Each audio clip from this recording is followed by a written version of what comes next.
Halo, Assalamualaikum warahmatullahi wabarakatuh. Terima kasih untuk yang sudah datang ke channel aku. Kalau belum subscribe, tolong jangan lupa di subscribe, kemudian bunyikan lonceng, dan jangan lupa kasih like serta komentar biar aku makin semangat ya.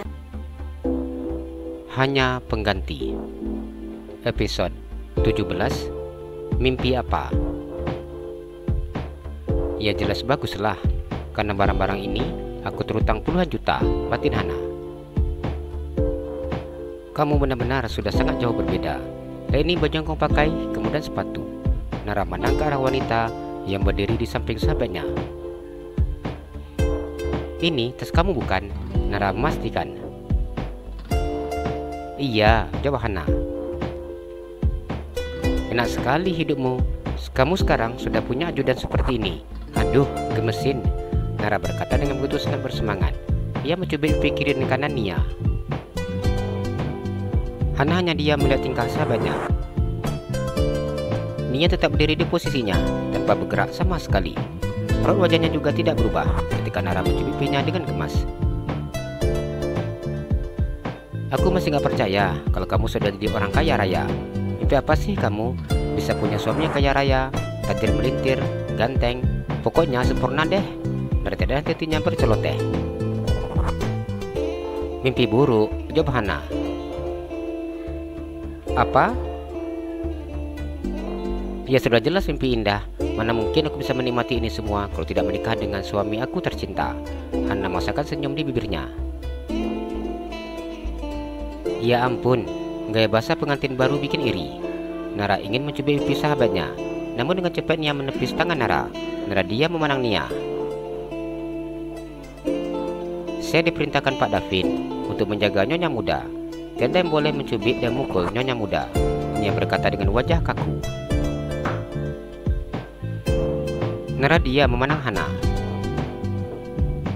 Sudah, ayo kita ke ruangan dosen. Takutnya nanti sudah banyak yang nunggu bimbingan. Jadi kita kelamaan dapat giliran bimbingan. Hana menarik tangan sahabatnya. Ayo, jawab Nara dengan tersenyum. Gari itu begitu sangat kerepotan membawa bahan-bahan skripsinya. Kemudian tas dan juga laptopnya. Sedangkan sahabatnya terlihat begitu sangat santai. Jalan lenggang-lenggok tanpa bawa apapun. Bolehkah aku iri? Nara memandang Hana. Iri aja, siapa yang larang? Jawab Hana. Nara tertawa. Mbak Nia, tunggunya di sini ya. Tadi suami tercinta aku sudah mengatakan seperti itu. Kelama ini yang janggal diucapkannya, namun ia harus selalu mengucapkannya. Hana berharap lidahnya terbiasa menyebutkan kalimat yang lebay ini ketika diperintahkan oleh tuan suaminya. Baik Nyonya, jawab Nia. Hana masuk ke dalam ruangan. Ia selalu memposisikan rambutnya menutupi leher. Ia tidak ingin ada yang melihat bercak merah di lehernya. Hana melakukan bimbingan dengan dosen pembimbingnya. Setelah mendapatkan coretan di proposal yang dibuatnya, Hana keluar dalam ruangan dengan wajah yang penuh beban.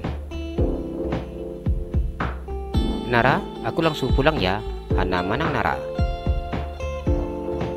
Aku pusing sekali. Kita minum kopi di coffee shop dulu ya, ajak Nara.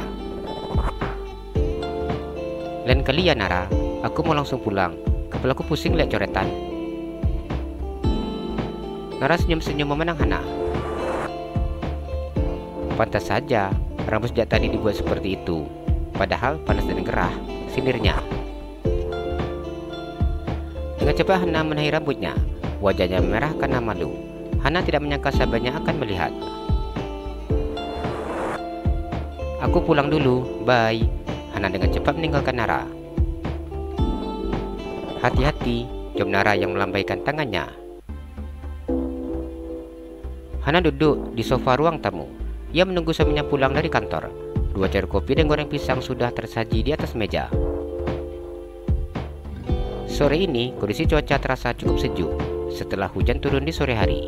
Secangkir kopi dan goreng pisang yang masih dalam kondisi panas sangat cocok menemani sore. Agar rasanya semakin enak, Hana memberikan coklat, keju, dan susu kental manis di atasnya. Hana dengan cepat beranjak dari duduknya ketika mendengar suara mobil suaminya.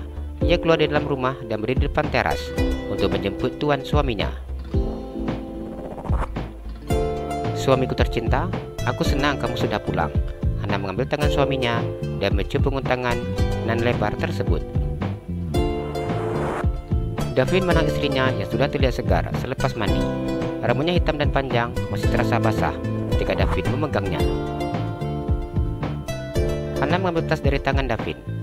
Dengan sangat malu-malu, ia menunjukkan keningnya. Mereka sudah melakukan hubungan suami istri.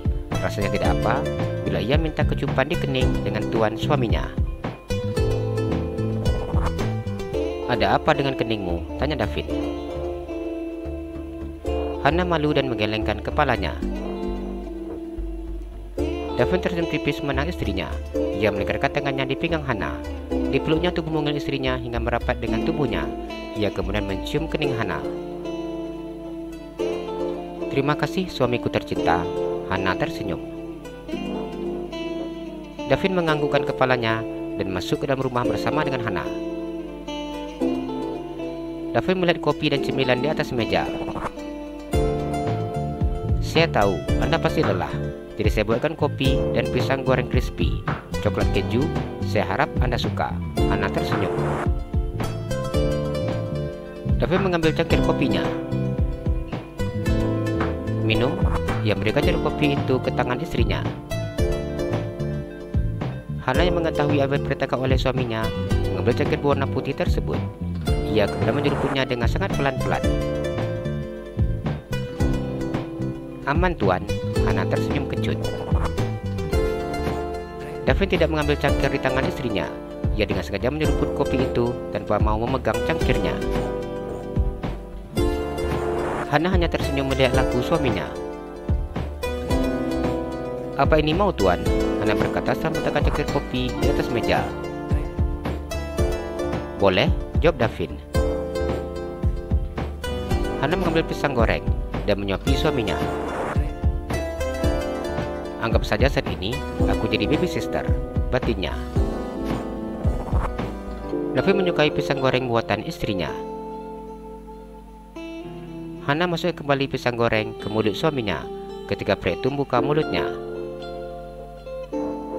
"Apa Anda mau lagi tuan?"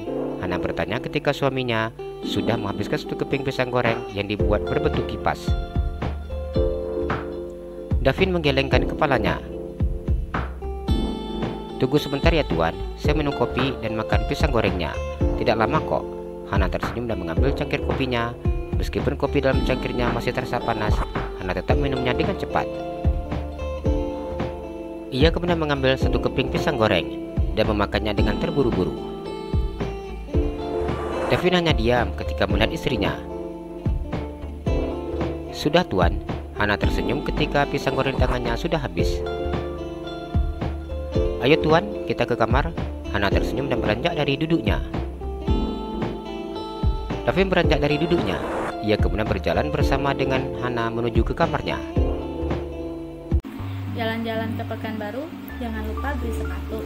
Kalau kamu suka channel aku, please subscribe aku. Terima kasih.